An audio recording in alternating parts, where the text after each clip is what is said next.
Hello everyone, it's our 10th lecture of sexual reproduction in flowering plants. आज हम पढ़ने वाले हैं फ्रूट, एपोमिक्सिस एंड पॉलीएम्ब्रियोनी के बारे में। सबसे पहले नोट्स से एंड उसके बाद हम एनसीईआरटी को भी रीड करेंगे। ओके, तो आइए स्टार्ट करते हैं। फर्स्ट ऑफ ऑल, फ्रूट क्या होता है? फर्टिलाइज्ड ओवरी को फ्रूट बोलते हैं। जैसा कि आपको पता है कि फर्टिलाइजेशन के बाद ओव्यूल सीड के अंदर कन्वर्ट हो जाता है और जो ओवरी है वो फ्रूट के अंदर कन्वर्ट हो जाती है। ठीक है, ओव्यूल से सीड का बनना और ओवरी से फ्रूट का बनना, ये दोनों प्रोसेसेस साइमल्टेनियस प्रोसेसेस हैं, मीन्स एक साथ हो रही होती हैं। ओवरी की वॉल से फ्रूट वॉल बनती है जिसको हम पेरिकार्प बोलते हैं। जो पेरिकार्प है इसकी 3 लेयर्स होती हैं। फर्स्ट है एपिकार्प, सेकेंड लेयर है मेसोकार्प, थर्ड लेयर को हम बोलते हैं एंडोकार्प। एपिकार्प होती है सबसे बाहर वाली layer, means outer layer. Mesocarp होती है मिडल लेयर। एंडोकार्प होती है इनर लेयर। अब आइए एग्जाम्पल की हेल्प से इसको देख लेते हैं। हमारे पास फर्स्ट एग्जाम्पल है मैंगो का। मैंगो में अगर आप देखें, बाहर की तरफ की जो स्किन है मैंगो की, मीन्स जो छिलका है, उसको हम एपिकार्प बोलते हैं। उसके अंदर आपको दिख रहा है येलो कलर का मेसोकार्प, जो कि फ्लैशी और एडिबल पार्ट है जिसको हम बड़े चाव से खाते हैं। उसके अंदर दिख रहा है आपको इनर स्टोनी वॉल, जिसको आप गुठली बोलते हैं। इसको हम एंडोकार्प बोलते हैं। तो ये थी 3 लेयर पेरिकार्प की। एंडोकार्प के अंदर आपका सीड प्रेजेंट होता है। सीड का स्ट्रक्चर हम पहले ही देख चुके हैं। सीड के अंदर एक एम्ब्रियो होता है। एंडोस्पर्म किसी किसी में बच जाता है, किसी किसी में नहीं बचता। उसके अलावा सीड कोट होता है। ठीक है, अब है दूसरा एग्जांपल हमारे पास कोकोनट का। जो सबसे बाहर वाली लेयर है इसको हम एपिकार्प बोलते हैं। उसके अंदर जो एक कॉयर प्रेजेंट है इसको हम मेसोकार्प बोलते हैं। उसके अंदर जो एक कोटिंग प्रेजेंट है ब्राउन कलर की, जो कवरिंग होती है, उसको हम एंडोकार्प बोलते हैं। और ये इसका एंडोस्पर्म है, वो हिस्सा जो कि एडिबल पार्ट होता है, जो हम बड़े चाव से खाते हैं। उसके अलावा नीचे की तरफ एम्ब्रियो प्रेजेंट होता है। ठीक है, तो ये थे आपके स्ट्रक्चर मैंगो एंड कोकोनट के। अब आइए फ्रूट्स की क्लासिफिकेशन देखते हैं अलग अलग बेसिस पे। सबसे पहले रीड कर लेते हैं। Fruit is ripened ovary. जो फ्रूट है वो राइपेंड ओवरी है, जो कि फर्टिलाइजेशन के बाद बनता है। फ्रूट वॉल से पेरिकार्प की फॉर्मेशन होती है, मींस फ्रूट वॉल की। और जो ओव्यूल है उससे सीड्स की फॉर्मेशन होती है। अब आइए टाइप्स पढ़ते हैं अलग अलग बेसिस पे। सबसे पहले है बेस्ड ऑन ओरिजिन। ओरिजिन के बेस पे जो फ्रूट्स हैं वो 2 टाइप्स के होते हैं।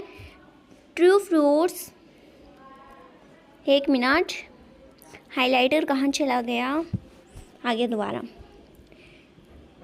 ओरिजिन के बेस पे जो फ्रूट्स हैं वो 2 टाइप्स के होते हैं, true fruits and false fruits. False fruits जिनको स्यूडोकार्प भी बोलते हैं।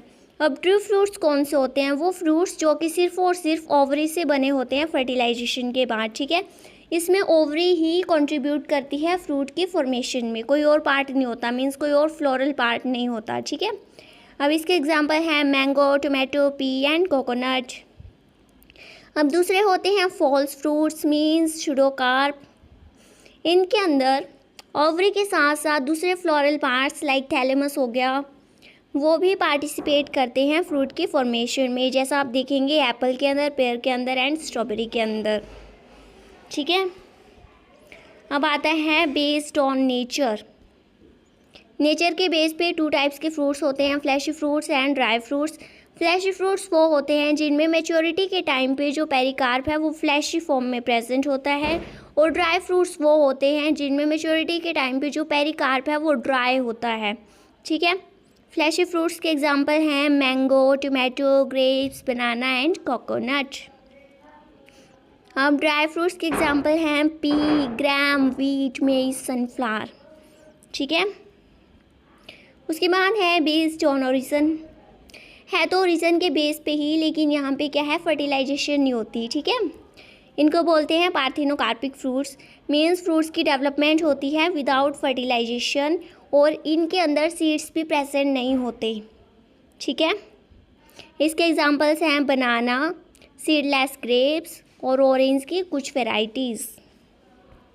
उसके बाद नेक्स्ट होता है एक स्पेशल टाइप का फ्रूट जिसको हम बोलते हैं ड्रूप, जिसके अंदर स्टोनी एंडोकार्प प्रेजेंट होती है। ठीक है, वैसे तो नॉर्मल एंडोकार्प भी प्रेजेंट होती है अगर हम अलग अलग फ्रूट्स देखें, लेकिन जो ड्रूप्स होते हैं उनके अंदर जो एंडोकार्प है वो हार्ड होती है और स्टोनी होती है, जिसके अंदर एक सीड एनक्लोज होता है। ठीक है, और इनमें एक ही टाइप का सीड होता है, मीन्स एक सिंगल सीड इनके अंदर प्रेजेंट होता है। ठीक है, आइए एक बार रीड करते हैं। A fleshy fruit with a single seed in which the seed is enclosed in a hard stony endocarp। इसके एग्जाम्पल हैं mango, coconut, peach, cherry, plum, olive. हम आइए एक बार ड्रूप का स्ट्रक्चर दोबारा देख लेते हैं। ये हमने अभी अभी देखा था मैंगो में। जो सबसे बाहर वाली लेयर है इसको एपिकार्प बोलते हैं। देन जो फ्लैशी पार्ट है, एडिबल पार्ट, इसको हम मेसोकार्प बोलते हैं। उसके अंदर एंडोकार्प प्रेजेंट है। ठीक है, जो कि हार्ड स्टोनी लेयर है। अब एंडोकार्प के अंदर सीड प्रेजेंट होता है। ठीक है, अब इसके बारे में क्या क्या लिखा हुआ है। Drupes have 3 layers in pericarp. 3 layers होती हैं, एपिकार्प, मेसोकार्प एंड एंडोकार्प। ठीक है, जो एपिकार्प है ये सबसे आउटर स्किन होती है, जो मेसोकार्प है ये फ्लैशी पार्ट होता है, जो एंडोकार्प है वो हार्ड स्टोनी लेयर होती है, और इनके अंदर यूजुअली एक ही सीड प्रेजेंट होता है, सिंगल सीड इज प्रेजेंट। ठीक है, अब आइए समरी भी देख लेते हैं क्या लिखा हुआ है। First of all fruit ripe and ovary होते हैं। जो ओवरी की वॉल है वो आगे जाकर पेरिकार्प यानी कि फ्रूट वॉल बनाती है। ओव्यूल से सीड्स बनते हैं। True fruits develop from ovary only. True fruits सिर्फ और सिर्फ ओवरी से ही बनते हैं। फॉल्स फ्रूट्स में ओवरी के साथ साथ अदर फ्लोरल पार्ट्स भी कंट्रीब्यूट करते हैं। उसके बाद है फ्रूट्स फ्लैशी भी हो सकते हैं, ड्राई भी हो सकते हैं। पार्थिनोकार्पिक फ्रूट्स विदाउट फर्टिलाइजेशन बनते हैं। जो ड्रूप है ये एक स्पेशल टाइप का फ्लैशी फ्रूट है जिसके अंदर हार्ड स्टोनी एंडोकार्प प्रेजेंट होता है और इसके अंदर एक ही सीड होता है। अब आइए एनसीईआरटी से इसकी रीडिंग कर लेते हैं।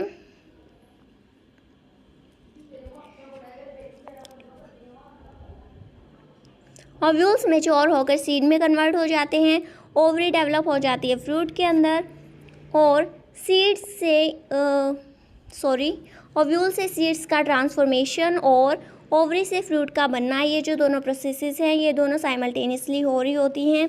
जो ओवरी की वॉल है वो आगे जाकर फ्रूट की वॉल बनाती है जिसको हम पेरिकार्प बोलते हैं। अब जो फ्रूट्स हैं वो फ्लैशी भी हो सकते हैं, like guava, mango, orange etcetera. ये आपका एग्जाम्पल लर्न होने चाहिए। ठीक है, जो फ्रूट्स हैं वो ड्राई भी हो सकते हैं, लाइक ग्राउंडनट, मस्टर्ड एक्सेट्रा। जो बहुत सारे फ्रूट्स हैं उन्होंने अपने अंदर डिस्पर्सल ऑफ सीड्स का मैकेनिज्म इवॉल्व कर लिया है। अब आगे देखते हैं, आइए let us take highlighter again. In most plants, ज़्यादातर प्लांट्स के अंदर जो फ्रूट है वो ओवरी से ही बनता है और जो बाकी फ्लोरल पार्ट्स हैं वो डिजनरेट हो जाते हैं और फॉल ऑफ कर जाते हैं। ठीक है, जबकि कुछ एक स्पीसीज़ ऐसी होती हैं जैसे कि एप्पल हो गया, स्ट्रॉबेरी हो गई और कैशू हो गए, इनके अंदर थैलेमस का पार्ट भी कंट्रीब्यूट करता है फ्रूट की फॉर्मेशन में। ठीक है, ऐसे फ्रूट्स को हम फॉल्स फ्रूट्स बोलते हैं। ठीक है, उसके बाद है जिन फ्रूट्स के अंदर सिर्फ और सिर्फ ओवरी से ही फ्रूट्स की फॉर्मेशन होती है ऐसे फ्रूट्स को हम बोलते हैं ट्रू फ्रूट। ठीक है, अब कुछ एक स्पीसीज़ ऐसी भी होती हैं जिनमें विदाउट फर्टिलाइजेशन ही फ्रूट की डेवलपमेंट हो जाती है, और विदाउट फर्टिलाइजेशन फ्रूट की डेवलपमेंट होने के बाद जो फ्रूट्स बनते हैं उनको पार्थिनोकार्पिक फ्रूट्स बोलते हैं और इस प्रोसेस को बोलते हैं पार्थिनोकार्पी। ठीक है, बनाना पार्थिनोकार्पिक फ्रूट का ही एग्जाम्पल है। जो पार्थिनोकार्पी है वो ग्रोथ हार्मोन्स की हेल्प से हम इंड्यूस कर सकते हैं किसी भी प्लांट के अंदर। ठीक है, और इसके बाद जो फ्रूट्स बनते हैं वो सीडलेस बनते हैं, मीन्स फ्रूट्स के पास सीड्स प्रेजेंट नहीं होते। अब आइए एनसीईआरटी के ही डायग्राम देख लेते हैं। इनसे ना सीधा लेबलिंग में क्वेश्चन पूछा जा सकता है। ठीक है, एडिबल पार्ट जो कि हम खाते हैं, हमने अभी भी देखा एप्पल का, किससे बनता है? थैलेमस से। ठीक है, देन इसके अंदर क्या प्रेजेंट है? सीड प्रेजेंट है। ये एडिबल पार्ट किस चीज़ से बना है? थैलेमस से बना है। एक मिनट, एडिबल पार्ट ये क्या है, ये थैलेमस है जिसके अंदर ये सीड्स प्रेजेंट है। This are seeds. सीड्स के बाहर प्रेजेंट एंडोकार्प, और जो ये वाला रीजन है ये है मेसोकार्प का रीजन, ठीक है।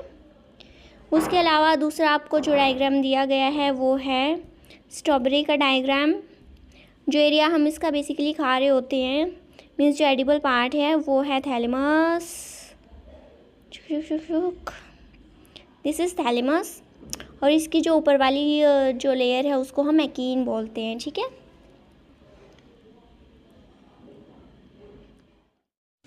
तो आइए स्टार्ट करते हैं apomixis and polyembryony. First of all हम एपोमिक्सिस के बारे में देखेंगे, तो आइए स्टार्ट करते हैं एपोमिक्सिस से। एपोमिक्सिस क्या होता है? विदाउट फर्टिलाइजेशन सीड्स का बनना, इसी को हम एपोमिक्सिस बोलते हैं। यहाँ पर no fusion of male and female gametes, male और फीमेल गैमेट्स का जो फ्यूज़न है वो नहीं होता, ठीक है। एपोमिक्सिस की कैरेक्टरिस्टिक्स देख लेते हैं एक बार। यहाँ पर सिंगैमी नहीं होती, मीन्स फर्टिलाइजेशन नहीं होती।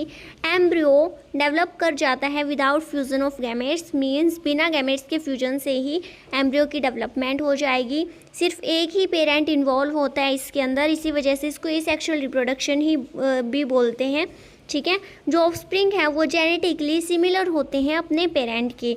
अब जो ये लाइन है ये बहुत इंपॉर्टेंट है कि इसको एसेक्सुअल रिप्रोडक्शन माना जाता है। क्योंकि ये एक ही पेरेंट से बनते हैं, बट ये मिमिक करता है सेक्सुअल रिप्रोडक्शन को। ऐसा क्यों बोल रहे हैं?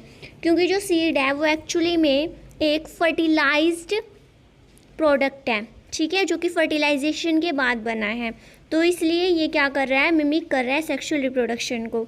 अब आइए देखते हैं कि जो सीड्स हैं वो कैसे बनते हैं एपोमिक्सिस में। तो आइए स्टार्ट करते हैं। How seeds are formed in apomixis. First of all pollination हो भी सकता है, नहीं भी हो सकता, ठीक है, लेकिन फर्टिलाइजेशन तो नहीं होगी।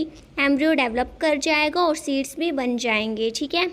अब जो एपोमिक्सिस है वो 3 अलग अलग टाइप्स की होती है, एक बार देख लेते हैं।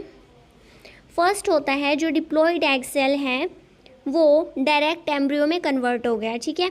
ये ऐसी स्टेज है जहाँ पे एम्ब्रियो सैक के अंदर माइटोसिस नहीं हुई, और जो मेगास्पोर मदर सेल है वो as it is diploid state में प्रेजेंट है।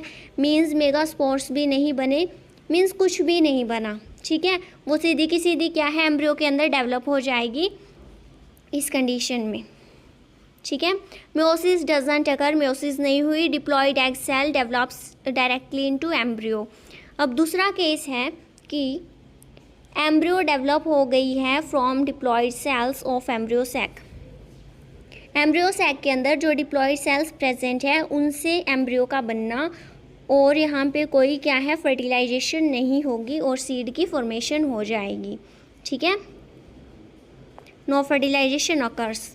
अब तीसरा है एडवेंटिव एम्ब्रियोनी। इसके अंदर क्या है, न्यूसेलस के जो सेल्स हैं जो कि 2n होते हैं वो सीड्स की फॉर्मेशन करा देते हैं, ठीक है। यहाँ पर भी क्या है, कोई फर्टिलाइजेशन नहीं होती, ओके। ये थे 3 टाइप्स ऑफ एपोमिक्सिस। ये आपकी सिलेबस में तो नहीं है, लेकिन फिर भी आपको थोड़ा बहुत अंदाज़ा होना चाहिए कि कैसे मीन्स ये बनते हैं, ठीक है। एनसीईआरटी में गिवन नहीं है। उसके बाद आते हैं हम एग्जाम्पल्स पे। एग्जाम्पल्स बहुत इंपॉर्टेंट है, एनसीईआरटी में गिवन है। ये कॉमन है एस्ट्रेशी और ग्रासिस के अंदर, एस्ट्रेशी फैमिली और ग्रासिस के अंदर ये बहुत कॉमन है। इसके एग्जाम्पल्स दिए हुए हैं, डेंडेलियन, हायरेशियम एंड सम ग्रासिस, ये इसके एग्जाम्पल्स होंगे। अब इसकी इम्पोर्टेंस क्या है एग्रीकल्चर में?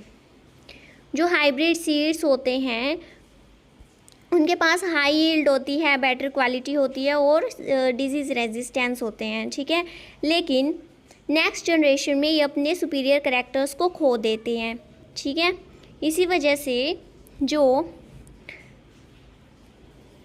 हाइब्रिड्स हैं हम उनको अगली जनरेशन में नहीं चला सकते, और हाइब्रिड सीड्स दोबारा से बनाने में जो कॉस्ट है वो भी ज़्यादा आती है। तो इसी प्रॉब्लम को सॉल्व करने के लिए क्या है, अगर हम हाइब्रिड प्लांट्स बनाएं, hybrid plants are made apomictic, इसी वजह से जो हाइब्रिड प्लांट्स हैं उनको एपोमिक्टिक बनाया गया है।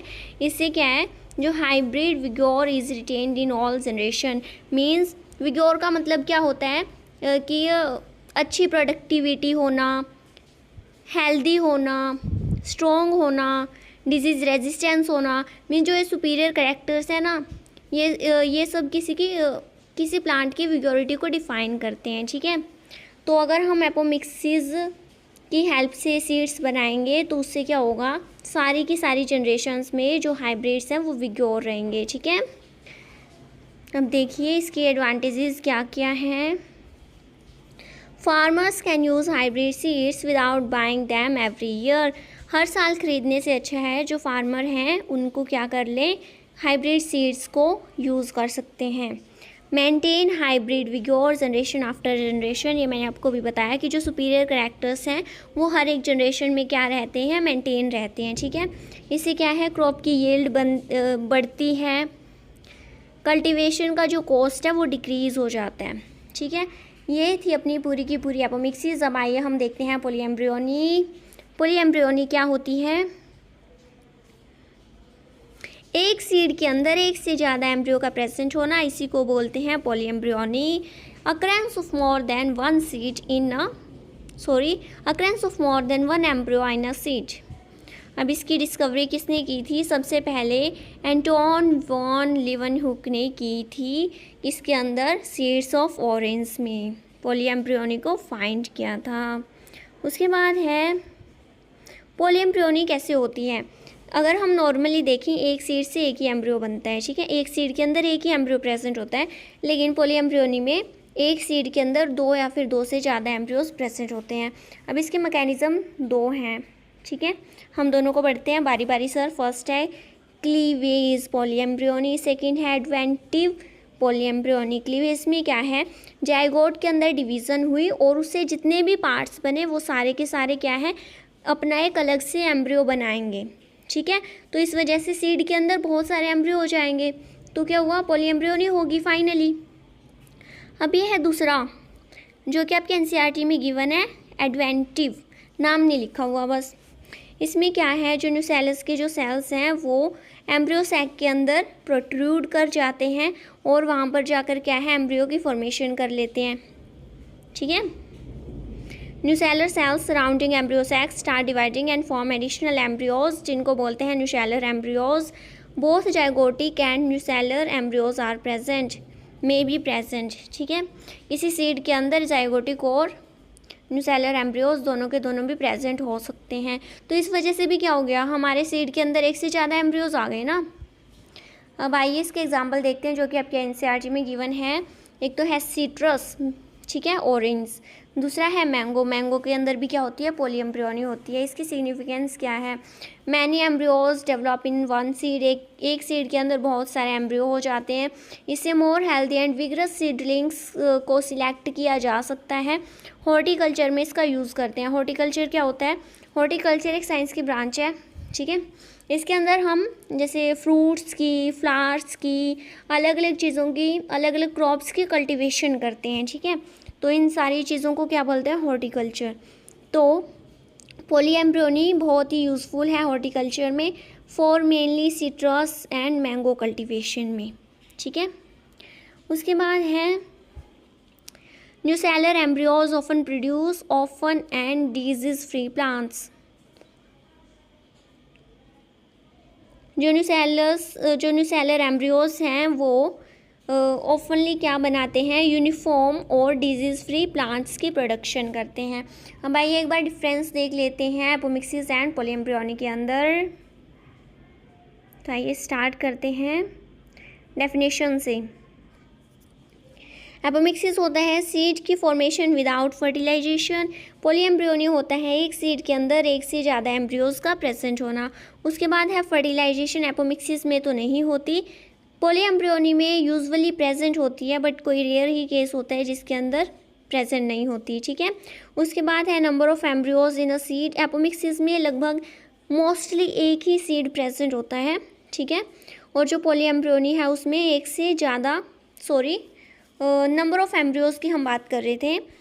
एपोमिक्सिस में यूजुअली एक ही एम्ब्रियो प्रेजेंट होता है और पॉलीएम्ब्रियोनी में एक से ज़्यादा एम्ब्रियोज प्रेजेंट होते हैं। ठीक है, उसके बाद जो नेचर है एपोमिक्सिस का हमने अभी पढ़ा था वो एसेक्सुअल रिप्रोडक्शन है, जबकि जो पॉलीएम्ब्रियोनी है ये एक डेवलपमेंटल फिनोमिना है, मीन्स ये कोई रिप्रोडक्शन का टाइप नहीं है। ठीक है, उसके बाद है सोर्स ऑफ एम्ब्रियो। एम्ब्रियो का सोर्स क्या है, मीन्स एम्ब्रियो कहाँ से बना। डिप्लॉयड सेल, डिप्लॉयड एग और diploid cells of embryo, sac और न्यूसेलस और इंटेग्यूमेंट्स। हमने 3 तरीके पढ़े थे, एक तो था डिप्लॉयड एग से फॉर्मेशन, दूसरा था diploid cells of embryo sac से, तीसरा था न्यूसेलस या फिर इंटेग्यूमेंट से फॉर्मेशन। ठीक है, पॉलीएम्ब्रियोनी में 2 ही तरीके थे एम्ब्रियो को इंड्यूस करने के। फर्स्ट था जायगोट क्लीवेज, दूसरा था न्यूसेलर सेल से बनना, जिसको हमने क्या बोला था, एडवेंटिव पॉलीएम्ब्रियोनी बोला था। ठीक है, उसके बाद आपको एग्जाम्पल लर्न करने हैं जो बहुत इंपॉर्टेंट है। एपोमिक्सिस में है एस्ट्रेशी फैमिली और ग्रासेस, इसमें एग्जाम्पल है डेंडिलियन, हिरेशियम एंड सम ग्रासेस। और पॉलीएम्ब्रियोनी में एग्जाम्पल हैं ऑरेंज, सिट्रस एंड मैंगो। ठीक है, उसके बाद नेक्स्ट चीज़ है इम्पोर्टेंस। ये प्रिजर्व करता है हाइब्रिड विगोर को एंड यूज़फुल होता है एग्रीकल्चर में। जो पॉलीएम्ब्रियोनी है ये बहुत सारे एम्ब्रियोज को प्रोड्यूस करती है, जिनका हम हॉर्टिकल्चर में और हेल्दी प्लांट्स के प्रोडक्शन में यूज़ करते हैं। ठीक है, अब आइए देखते हैं एक बार समरी में क्या लिखा हुआ है। Apomixis is the production of seeds without fertilization, बिना फर्टिलाइजेशन के सीड्स की प्रोडक्शन, इसी को हम एपोमिक्सिस बोलते हैं। ये वैसे तो एसेक्सुअल रिप्रोडक्शन का टाइप है, क्यों, क्योंकि एक ही पेरेंट्स से बनते हैं सीड्स, लेकिन ये मिमिक करता है सेक्सुअल रिप्रोडक्शन को, क्यों, क्योंकि जो प्रोडक्ट है वो एक्चुअली किससे बनता है, फर्टिलाइजेशन के बाद बनता है, मीन सेक्सुअल रिप्रोडक्शन से बनता है। उसके बाद है एस्ट्रेशी एंड ग्रासेस में कॉमन है क्या, apomixis. It can help in maintaining hybrid vigour in crops, crops के अंदर क्या करता है, हाइब्रिड विगोर को मेंटेन करने में हेल्प करता है। ठीक है, अब दूसरा पढ़ते हैं हम पॉलीएम्ब्रियोनी के बारे में। Polyembryony is the occurrence of more than one embryo in a seed, एक सीड के अंदर एक से ज़्यादा एम्ब्रियोज का प्रेजेंट होना, इसी को हम पॉलीएम्ब्रियोनी बोलते हैं। सबसे पहले लिवियन हुक ने देखा था इसको ऑरेंज के अंदर। Citrus and mango, citrus fruits and mango में प्रेजेंट होती है। Useful for producing vigorous and uniform plants, uniform and vigorous plants को प्रोड्यूस करने में बहुत ज़्यादा इम्पोर्टेंट है। ओके, अब आइए देखते हैं एनसीईआरटी हाइलाइट्स। वैसे तो सीड्स फर्टिलाइजेशन का प्रोडक्ट होते हैं, लेकिन कुछ एक स्पीसीज़ हैं लाइक एस्ट्रेशी और कुछ ग्रासेस हैं जिन्होंने एक स्पेशल मैकेनिज्म इवॉल्व कर लिया है, जिसकी हेल्प से वो विदाउट फर्टिलाइजेशन ही सीड्स की प्रोडक्शन कर लेते हैं। इसको एपोमिक्सिस बोलते हैं। मैंने आपको बताया था जो एपोमिक्सिस है वैसे तो वो एसेक्सुअल रिप्रोडक्शन का टाइप है, जो कि मिमिक करती है सेक्सुअल रिप्रोडक्शन को। अब बहुत सारे तरीके होते हैं एपोमिक्टिक सीड्स बनाने के। आपके सिलेबस में क्या दिया गया है कि कुछ स्पीसीज़ के अंदर डिप्लॉयड एग सेल्स होती हैं, ठीक है, जिनके अंदर क्या है, मेयोसिस नहीं हुई, मीन्स रिडक्शनल डिवीज़न नहीं हुआ, और वो सीधी की सीधी डेवलप होगी एम्ब्रियो के अंदर without fertilisation.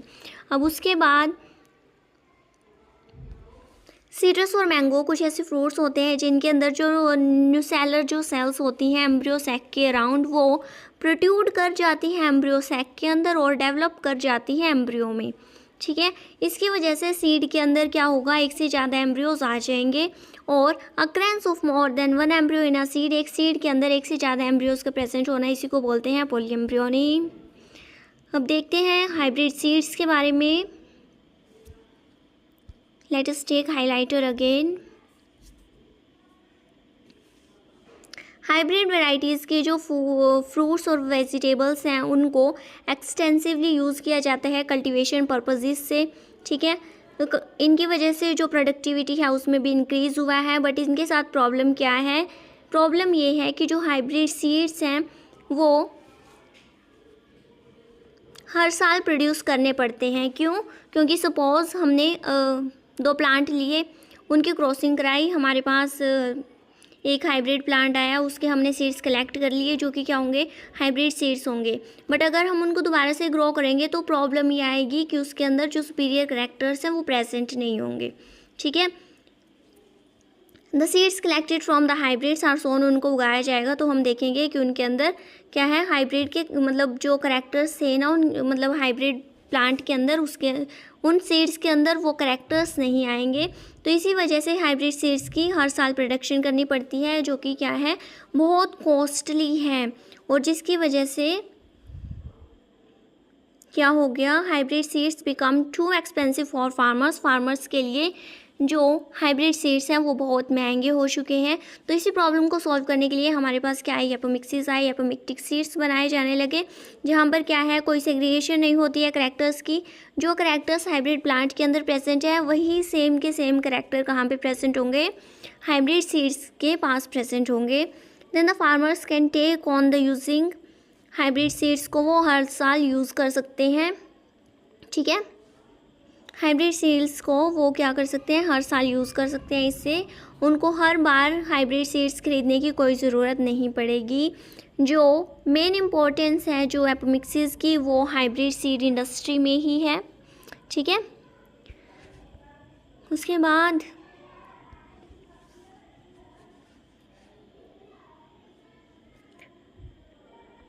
Research is going on in many laboratories. बहुत सारी लेबोरेटरीज़ के अंदर जो रिसर्च है वो चल रही है around the world to understand the genetics of apomixis, apomixis की जेनेटिक्स को समझने के लिए, and to transfer apomictic genes into hybrid varieties, और हाइब्रिड वेराइटीज़ के अंदर एपोमिक्टिक जीन्स को ट्रांसफ़र करने के लिए। तो आई होप आपको आज का लेक्चर पसंद आया होगा। Thank you.